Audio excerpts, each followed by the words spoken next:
ನಿಮ್ಮ ಮುಖದಲ್ಲಿ ಒಂದು ಸಣ್ಣ ಬೇಸರ ಕಾಣಿಸ್ತಾ ಇದೆ. ಕರ್ನಾಟಕದ ಸಂತೃಪ್ತ ರಾಜಕಾರಣಿ ಮತ್ತು ಕರ್ನಾಟಕದ ಯಶಸ್ವಿ ರಾಜಕಾರಣಿ. ಇವತ್ತು ಕರ್ನಾಟಕದಲ್ಲಿ ಬದುಕಿರುವಂಥ ಯಾವುದೇ ರಾಜಕಾರಣಿಗಿಂತ ಯಶಸ್ವಿ ರಾಜಕಾರಣಿ ನಾನು. ಇಡೀ ದೇಶದಲ್ಲಿ ಅತಿ ಕೆಟ್ಟ ಚುನಾವಣಾ ರಾಜಕಾರಣ ನಡೀತಿರುವಂಥ ರಾಜ್ಯಗಳಲ್ಲಿ ಕರ್ನಾಟಕ ಮೊದಲ 1 ಅಥವಾ 2 ಸ್ಥಾನದಲ್ಲಿ. KRS ಪಾರ್ಟಿ ಚುನಾವಣಾ ತಂತ್ರಗಾರಿಕೆಯನ್ನ ಮಾಡುವಲ್ಲಿ ಕಂಪ್ಲೀಟ್ ಆಗಿ ಸೋತಿದೆ. ಏನು ಚುನಾವಣಾ ತಂತ್ರಗಾರಿಕೆ? ಏನು ಈ ತರ ಮೋಸ ಮಾಡೋದು, ಹಲ್ಕಾ ಕೆಲಸ ಮಾಡೋದು ತಂತ್ರಗಾರಿಕೆನಾ?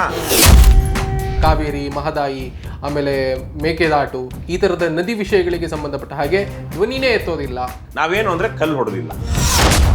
ಚಳುವಳಿಯಿಂದ ಬಂದಂಥ ಪಕ್ಷಗಳೆಲ್ಲವೂ ಕೂಡ ಚುನಾವಣಾ ರಾಜಕಾರಣಕ್ಕೆ ಬಂದ ಬಳಿಕ ಜನರು ಅವರನ್ನ ನಂಬಿದ್ರು.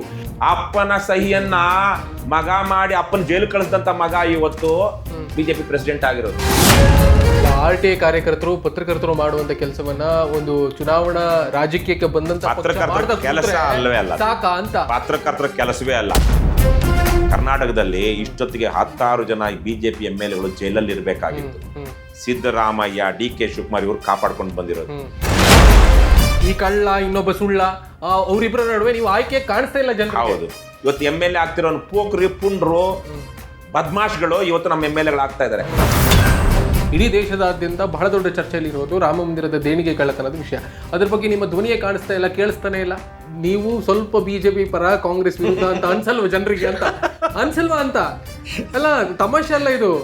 ಕಾವುಂಗ ಖಾನೆ ತುಂಗ ಯಾರು ಬಹಳ ದೊಡ್ಡ ಮನುಷ್ಯ ಹೇಳಿರುವಂಥ ಮಾತು. ಹಾಗಾಗಿ ಬಿಜೆಪಿ ಭಾರತದ ಅತ್ಯಂತ ಪ್ರಾಮಾಣಿಕವಾದಂಥ ಪಕ್ಷ.